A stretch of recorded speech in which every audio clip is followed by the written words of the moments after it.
उत्तराखंड की माँ माटी मानुस, जल जंगल जमीन की आवाज, राष्ट्र नीति उत्तराखंड। दोस्तों, अब हम एक संगठन के रूप में भी ग्राउंड पे आकर के काम करने की इच्छा रखते हैं, तो नीचे दिए गए लिंक पे क्लिक करें अगर आप राष्ट्र नीति संगठन का भाग बनना चाहते हैं, या दिए हुए नंबर पे व्हाट्सअप करें। दोस्तों, आज बात चीफ मिनिस्टर धामी जी के 9 महीने के कार्यकाल और अटल जी के बर्थडे पर सरकार के रुख की। दोस्तों, जुम्मा जुम्मा करते करते धामी सरकार को 9 महीने हो गए। 9 महीने में कई मुसीबतें, कई संकट सरकार पर आए, लेकिन धामी जी ने कई बार समझदारी का परिचय देते हुए बड़े बड़े मुसीबतों के सामने डट के खड़े होकर के धाकड़ धामी वाली छवि को मेंटेन करने की कोशिश जरूर की। इस 9 महीने के कार्यकाल में कई सारी चुनौतियां आई। सबसे पहली और सबसे बड़ी चुनौती थी अपना उपचुनाव जीतने की, जहां एक तरफ वीपीडीओ का घोटाला आया, और वो घोटाला क्या आया, पूरे घोटालों की सीरीज लेकर आया, जिसमें वन दरोगा, फॉरेस्ट कनिष्ठ, कई सारे भर्ती घोटालों का नाम आ गया। विधानसभा भी जिसमें से चर्चा में रहा, और इसी बीच धामी जी ने अपना उपचुनाव बड़े मार्जिन से जीत लिया।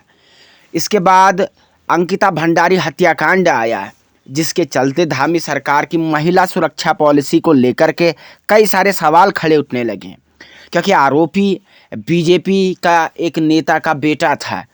उसके बाद किरण नेगी का केस, जहां पर रेपिस्ट को सुप्रीम कोर्ट द्वारा सरकार की कमज़ोर पैरवी के कारण छोड़ दिया गया, लेकिन धामी जी ने उसके बाद भी नैया को संभाल के रखा। इतना ही नहीं, 9 महीने के कार्यकाल में कई बार धामी कैबिनेट के मंत्री ही धामी साहब की मुसीबत बढ़ाते रहे। कई मंत्रियों ने तो अधिकारियों से ये तक कह दिया कि अधिकारी मुख्यमंत्री के अलावा किसी की सुनते नहीं। वहीं कई बार पूर्व मुख्यमंत्रियों ने चीफ मिनिस्टर धामी को आईना दिखा दिया, और पूर्व मुख्यमंत्रियों और वर्तमान मुख्यमंत्रियों के बीच जुबानी जंग सार्वजनिक मंच पे कई बार साफ साफ आती हुई दिखाई दी, जिसके चर्चे दिल्ली तक हुए। उसके बावजूद भी चीफ मिनिस्टर धामी अभी भी अपनी कुर्सी पे बने हुए हैं।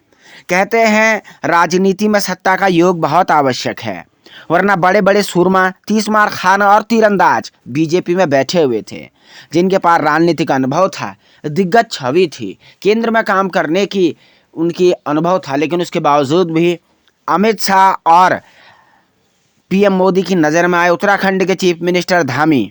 खैर, 9 महीने के कार्यकाल में चीफ मिनिस्टर धामी ने कई सारे सुधार करने के प्रयास भी किए।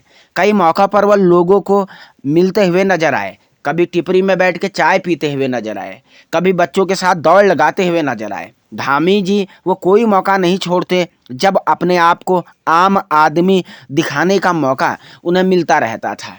इसके अलावा धामी ने भर्ती घोटालों पे भी फ्रंट फुट पे चल के बात कही कि जो भर्ती घोटाले हैं वो मेरे कार्यकाल के नहीं, ये तो पुराने कार्यकाल के थे, और इनके कारण ही जो है हमारी छवि कहीं ना कहीं गड़बड़ करने की कोशिश की गई, और इसमें मेरा दोस्त नहीं, मैंने तो 40 लोगों को जेल की हवा खिला थी। वहीं किरण नेगी और अंकिता भंडारी केस पे भी धामी ये कहते हुए नजर आए कि लगातार हमने इन केसों को मजबूती से लड़ने के लिए पर्याप्त रूप में कार्य किया है।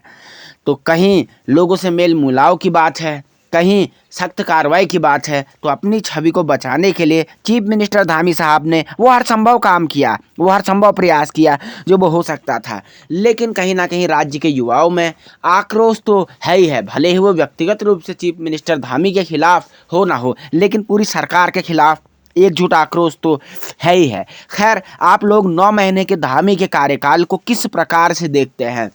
फेल, पास, एवरेज? अपना कमेंट हमें ज़रूर बताइए, आपके कमेंट का रहेगा हमको इंतज़ार।